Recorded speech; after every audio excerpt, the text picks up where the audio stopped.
a warm welcome from the Gandhi Center, Embassy of India in Netherlands, in the beautiful city of The Hague. Wishing everyone a grand welcome to India at 75, celebrating Amrit Mahotsav. Celebrating the Amrit Mahotsav, we bring to you interesting talks, cultural activities, webinars, and more.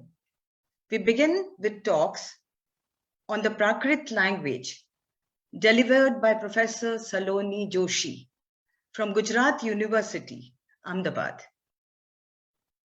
Prakrit, the classical language of India.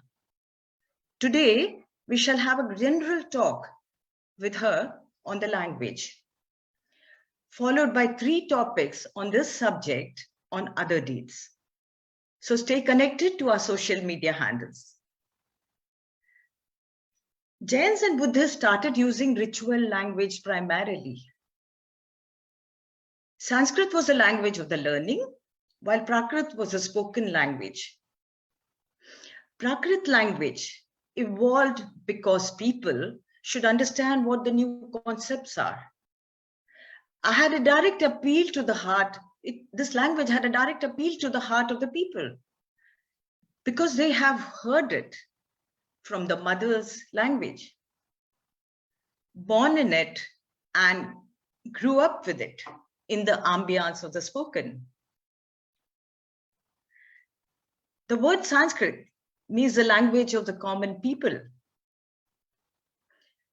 So friends, you will have a chance to hear the common language spoken by people thousands of years ago in BC. It is a language that made non-violence, ahimsa, the major thrust of India's new culture and social evolution. The Jain literature of Ardhamagdi, the form of Prakrit, became the purity of life. And it brought these higher values of life to the fore. For this, we have Professor Saloni Joshi, an expert in the subject and amongst a very few scholars who knows the language. Professor Saloni Joshi has been one of our foremost academicians in the linguistic and cultural, historical and philosophical perceptions enshrined in the Ardhamagdi. The vast literature of Ardhamagdi is full of philosophical insights and spiritual transcendence. Today's presentation celebrates the charm of nature or prakriti, enshrined in words. Dr. Saloni Joshi has masters in Sanskrit and Prakrit. Her PhD thesis is also on Prakrit language. She's a professor and head of the Department of Pali and Prakrit in Gujarat University, Ahmedabad, and has been teaching the language for more than 30 years. She has guided 5 students in PhD and still has 2 students working under her. Her book, Sudanasana Charyam, edited from the palm leaf manuscript, published from the LD Indology, has received wide acclaim. She has presented papers in 50 national and international conferences. For her work, she has traveled to Canada, Australia, New Zealand, US, Europe, etc. Welcome, welcome, Professor Saloni Joshi.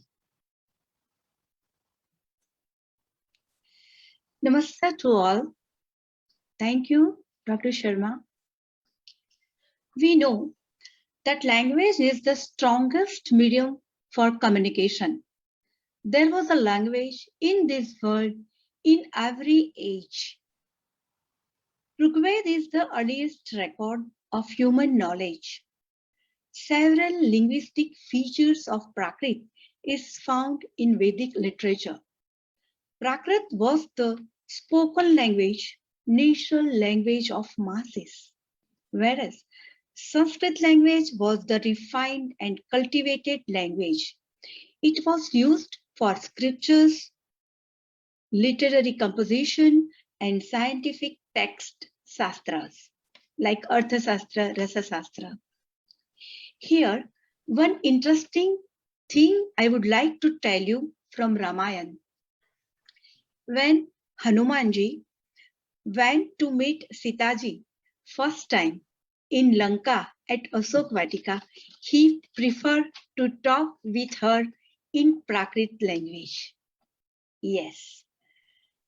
Lord Mahavir and Lord Buddha picked up regional dialect known as Ardhamagdi for preaching their religious tenets and moral preachings to the people at large. This was an important event in the cultural history of India because a spoken language, spoken dialect got for the first time status of being medium of religious and ethical teachings and preachings. Professor Saloni Joshi, could you brief us on the origins of the Prakrit language, please? Actually, for any language, we can't say the exact time of that language. But first, generally, it happens that it is spoken language. Firstly, it is for the communication, to share their ideas, thoughts, desires, everything for communication. Okay. After gradually it becomes literary language, and the language is always going, always developing. So we can say that it is a parallel with Vedic. Yeah. It is stored, it is preserved, but the other language which was spoken continuously speaking, developing, and now it is. But the written Buddha and Mahavir, they gave the preachings in this language because they want to go near to people to enlighten them. So their knowledge was for common people, for mass, and not for the class. That's why they prefer this Prakrit Ardhamagdi language. Yeah. So in spoken form, it may be before years. You say that it's a spoken language, and I have an audience here. Could you please speak a few sentences so that our audience can have a feel of it? Yes, definitely. One word I would like to say, it is widely and mostly used by the people of India, and particularly by Jainas, where there is a Paryushan, a religious festival. After the completion of that festival, they used to utter these words, that is, Michhami Dukkadam. Okay. Michhami Dukkadam. Sanskrit will be Mithya Me Tushkrutam. Knowingly or unknowingly, any wrong deeds, if I have done, please forgive me. Okay. And one interesting thing is that our Honorable Prime Minister Narendra Modi, he has also used this word Michhami Dukkadam when he left for Delhi from Gujarat. Okay. Yes. Yeah, that's very interesting, because I remember that I was in Gujarat, and there was a time, a particular span, where we said, it was like asking all your friends to forgive them for the wrong deeds, and we often use that in that span of time. We told everybody Michhami Dukkadam. So yes. Okay, so this is very interesting, and the Prime Minister has said this words while leaving Gujarat. Yes. In Gujarat, everybody mostly know this word. Yeah, and it's common in Gujarat. Yes, okay.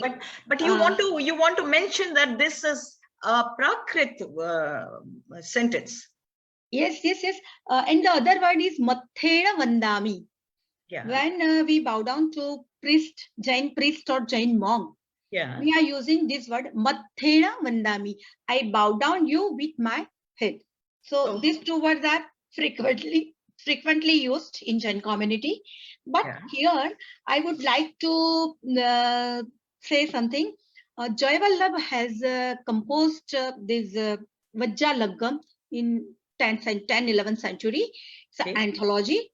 And two Gatha, verse is called Prakrit, in Prakrit Gatha. It's a particular type of a chand. And it is regarding to friendship. Okay. Mittam Paya Toya Samam Saricham Jam na hoi Kim Tedam Ahiyai Milanta Avai Avattae Padamam. So Mittam, Mitra, friend. If friend is not just like milk and water, then what of it? Because when we add water in the milk, it increases the volume of milk. And when we boil the milk, first water destroys. So friends should be like that. Okay. They always increase your joy. And when you are in difficulty, they suffer for you. This kind of friend. Another one is also very good. Tam mittam kayavam jam kira vasadammi desakalammi alihiya bitti baulayamba na param moham thai. So you said you should make a friend like that who is not in your difficulty. Anywhere in your difficulty just stays like a painting or like a sculpture. So you should not prefer this kind of friend. So, and there are about literature, too much literature in Prakrit, but here I will give you only these two gathas. That's very interesting and sounds very different for people even to understand it. But do you think this language, how was this language, was it spoken throughout India? Yes. Emperor Ashok, 300 BC. Yeah. He has addressed his subject in Prakrit through his rock edicts inscripted in the Brahmi script in the different parts of India. They are at Girnar, Kalsi, Girnar in Gujarat, Kalsi, North India, Mansehra, Sabasgadi, now in Pakistan, Airagudi in Andhra, Chowgad, Tauli in Orissa. So in this rock edict text is same text. He has selected it in his own language, maybe Magdi, and he has done some changes according dialect of the place.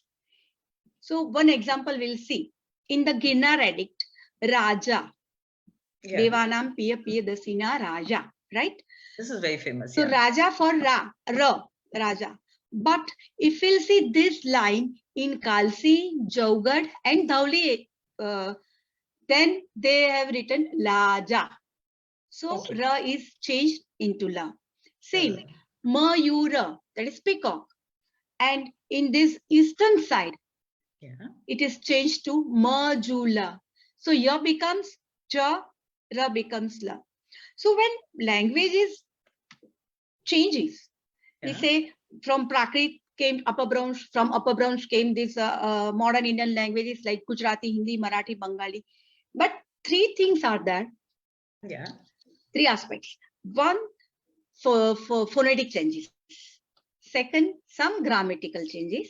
And third, semantics, meaning of the word. Yeah. So, and I would like you one more example, if you have time. Yes, one small word, truna in Sanskrit, truna, grass. Okay. In Prakrit, it becomes tina or a tana. Two forms, tina or tana. But when it goes to Hindi, from Prakrit, Upper Branch and Hindi, it becomes tinka. Same. And in Gujarati, it becomes tanakhalu. So, tana, Gujarati has selected, tina, Hindi has selected, and then swarte one pratyay, which has no meaning, that is ka, Ka remains in Hindi and ka is changed to kha in Gujarati, and it becomes then la also added small for small things. Tanakhalu. So the word is same, one word basically, but this is the process like this from Prakrit to Upper Brahms, because Prakrit is stuck when it becomes literary language. Yeah. Then it came the flow of language, spoken language, go on, then Upper Brahms. Then from Upper Brahms, look, after I think 11, 12, 13th century, the modern Indian languages has started. This is Gujarati, Marathi, Bengali, Hindi. And one other thing I would like to tell you, that even that time, there are 6 different dialects. Okay. That is Magadhi, Ardha Magadhi, Saurasheni, Yeah. Maharashtri, Paishachi, and Upper Brahms. So because India is a very big country, so and we have a sayings in Gujarati, "Bar gaon ve boli badla hai." The dialect is changed after 12 yojan, 12 miles, right? So yes. Normally, it is stated that Prakrit language is a treasure of Indian culture. Could you elaborate on that, please? Actually, it is an ocean of culture. Okay. But only 2 things I will tell you today. In some descriptions of Agama and later in literary text also, we find so many references of sports and pastimes. Oh, let's see. Different sports. The names are just Nada. One phrase is there. They used it. That is Nada, Nattaga, Jalla, Malla, Muttiya, Velambaga, Pavaga, Kahaga, Lasaga, Aikhaga, Lankha, Mankha, Indajaliya, Tuna Illa, Tuna Vinaka, Bojaka, Magada, etc. These are the types of performers. So one, Nada, Nata, acrobats. Nattaga, Nrutyaka, that is dancers. Then Jalla. The other name is Varatta Khela. Varatta means rope. So rope dancers. We can see in some Yeah, the trapeze and all old that. Yes. rope Yes. dancers. Then wrestlers. Okay. Then boxers. Oh. Then joker or gesturer. Then pavag, that is plavag, divers or jumpers. Then kahaga, kathaka, kathakar, that is reciter. Then lasaga, lasya, ras singer.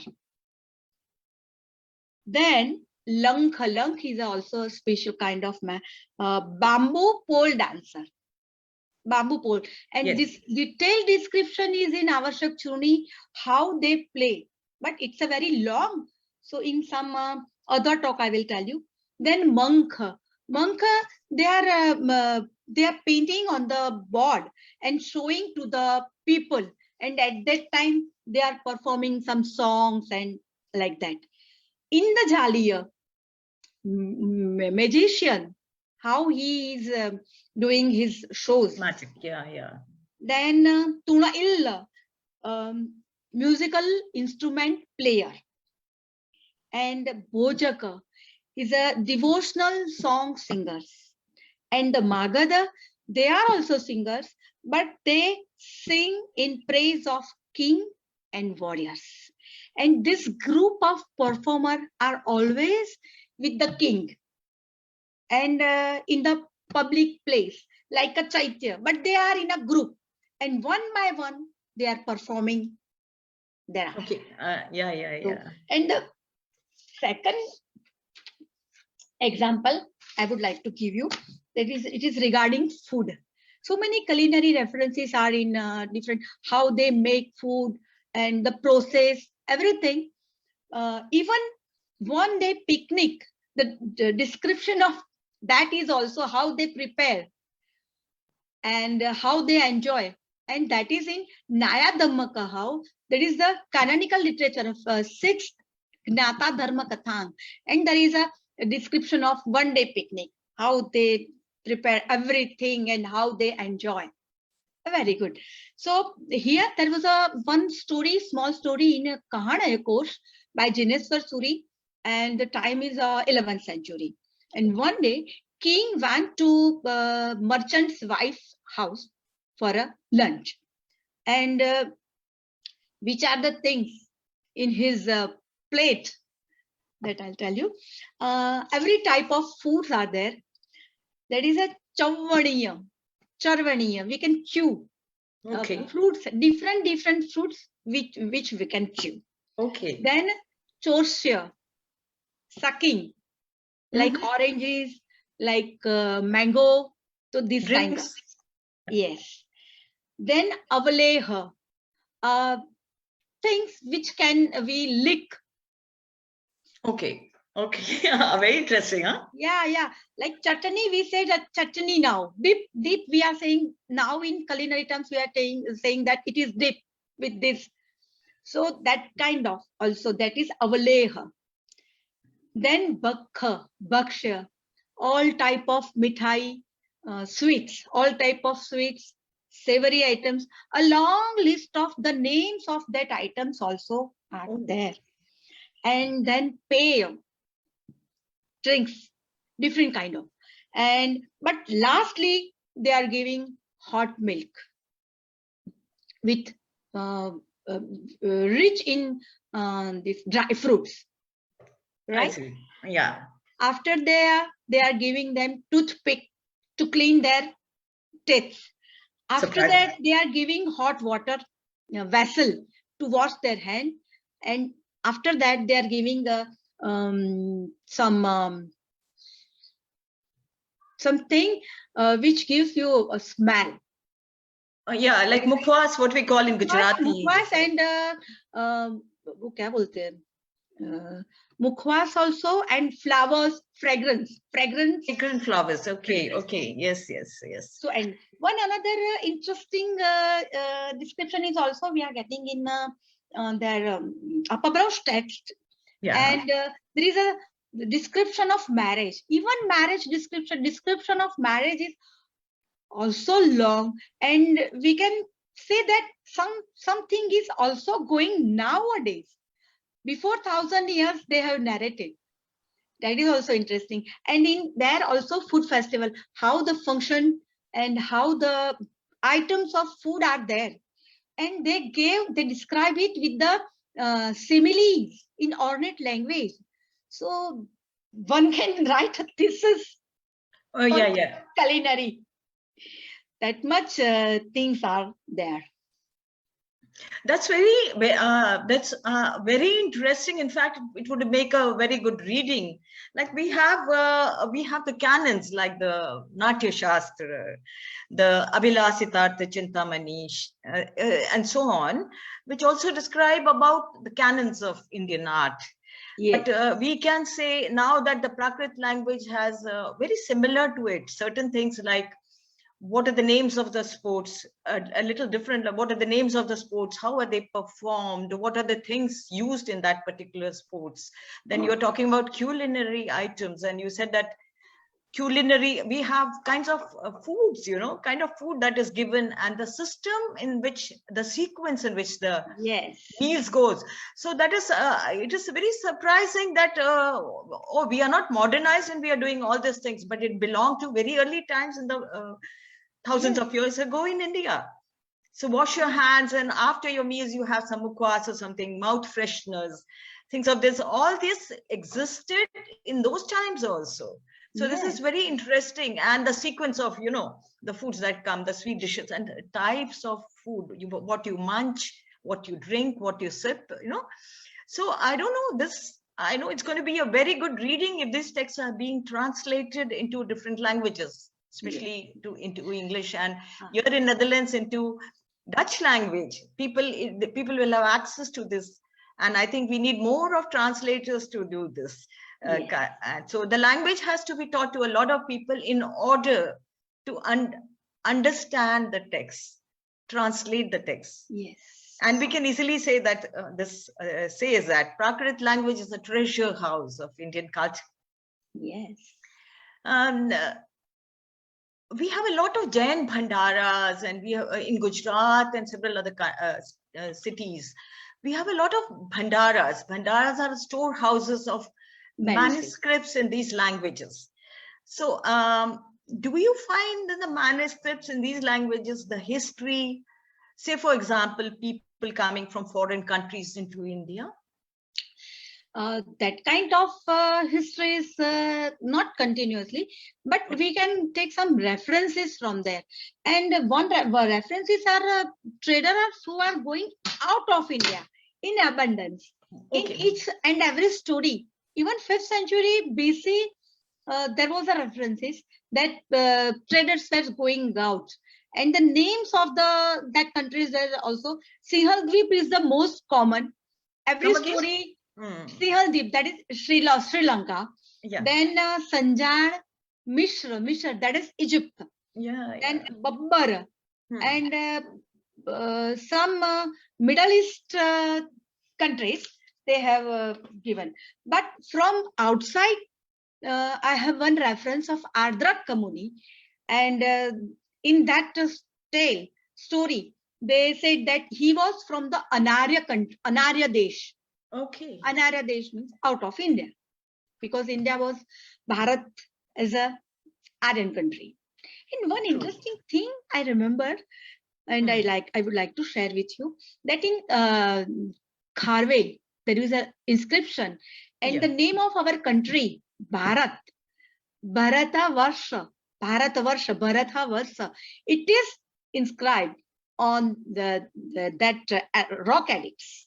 It is there in Orissa. Kharwel Silalik. Our name of our country is there. Yeah. Gujaratis are known mainly, they were the trader classes. The food that they carried usually is very dry. Today in the culture of Gujarat, I see that they eat a lot of dry snacks, which is crossos and all that, especially all those snacks that come in, which are deep fried and stored for a long time, because Gujaratis were actually traders. And so they carried these dry snacks for their travel. So from there it comes, the trading class did. And have second thing, Gujaratis are mostly vegetarian. Yes. So when they are going out, they will suspect whether this will be pure vegetarian or not food. Yeah. So even today, some people, they would like to carry their food with them when they are in travel. Yeah. I remember my elders, Dadaji, Dadiji, they never eat outside food. They always carry with them. Yeah. Yes, so yes. It was the tradition. Yeah. Because of vegetarianism, Shakahar. I remember also, the Jatakas in Buddhism. There is Jatakas are usually talking of the Buddha, but there's one Jatak called Suparak Jataka. It's talking. Suparak was a person in Gujarat, and beyond on his name, one of the Jatak is called Suparak Jatak. He lived in Gujarat. And he used to go to Southeast Asia, a trader, used to go to Southeast Asia from Gujarat. And he grew old. So people wanted to go again to Southeast Asia, and they went and convinced Suparak that take us to the other, you are very experienced. He said, I'm so old and all that. Cutting the story short, I remember that Suparak takes these people and he travels towards Southeast Asia. And in the sea, he comes across many monsters who are going to try to eat these people and all that. And then Suparak realizes that it's a very dangerous route, and he just says to people on the shore that collect how much sand and everything you want and put it in the ship, because we are going back. So the people collect the sand and everything and put it in the ship, and then as they go back and to Gujarat and they try to get down, they realize that whatever they collected and put in the ship turned to gold. And there's a very nice saying in Gujarati which says, Je koi java jave, e kadi no pacho ave. Je e pacho ave, to pariye ne pariye chave. Pariya khaye. Etlu dhan lave. So the translation of this would that one from Gujarat who goes to Java never returns back. But if in case he returns back, he carries wealth to last for generations to come. So this is very, it is talking about the trade that, the travels that the Gujaratis did from the West India did to other countries. Yeah, that's very interesting. Yeah. Coming to this. Interesting thing is that in most of the 90% stories or literary work, there is a incident of traveling by sea and for the business purpose. Yeah. So this is, since Prakrit is a classical language, could you please share about the manuscripts that is found in India and abroad? Oh, we have in Gujarat so many manuscripts. Even LD Institute of Indology is a big collection. They have big collection of manuscripts. Then we have Koba here. Koba, yes, it's got a big library. Yes. In Gujarat, Limdi, Khambat, Patan, most important, Henchandracharya Jain Bhandar at Patan, Mehsana. So many things. Even small villages have, because if there is a Upasha, if there is a Jain temple and good monk is there, they have some manuscripts preserved. Yeah, right. And so many manuscripts went out of India also. We have a good collection of India in London, India Office Library. Yes, very rich and very good collection. And I think catalog is published. Okay. And very good. And some manuscripts are in Europe also. I see. In some institutes. That's what your research took you to Europe for that. Right. Yeah.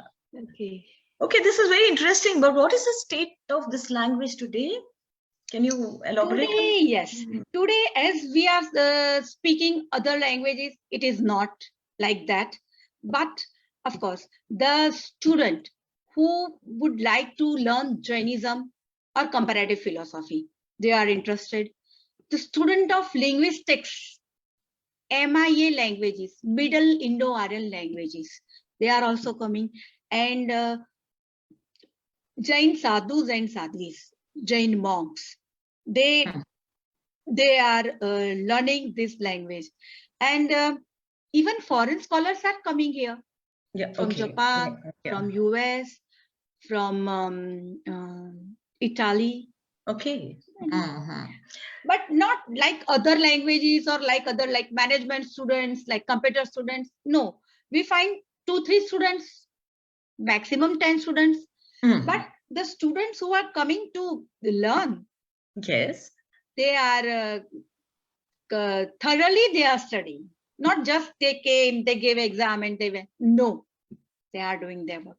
Even our students, and interestingly, in our department, yesterday there was a convocation in our university. The two gold medals were for Prakrit, and that was won by a lady whose age is 70 years, 70. She was awarded. Yes, Prakrit. It's very interesting. I think we should in India have more students. Why? The reason is the bhandaras. Actually, the reason is that job and job opportunities are very yes. It doesn't give a placement rather, but we can. We should start something, a placement for people who can translate the text, ancient text. Yeah, that is very needed, because lots of Prakrit work is waiting for somebody. Even manuscripts are also waiting for somebody. Please, like they are sleeping and they are covered with the black kambal. Blanket, yes. And they are saying, please come somebody and please come and read me. Sunlight. Yeah, throw the light on me. Yeah, exactly.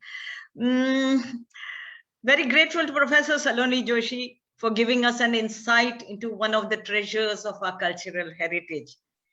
Friends, Professor Joshi will give 3 more interesting talks on the subject on other days. For example, jewels of Prakrit language, Prakrit literature, treasure of tales, and so on. So please be connected to our social media. Also for our activities on India at 75, Amrit Mahotsav.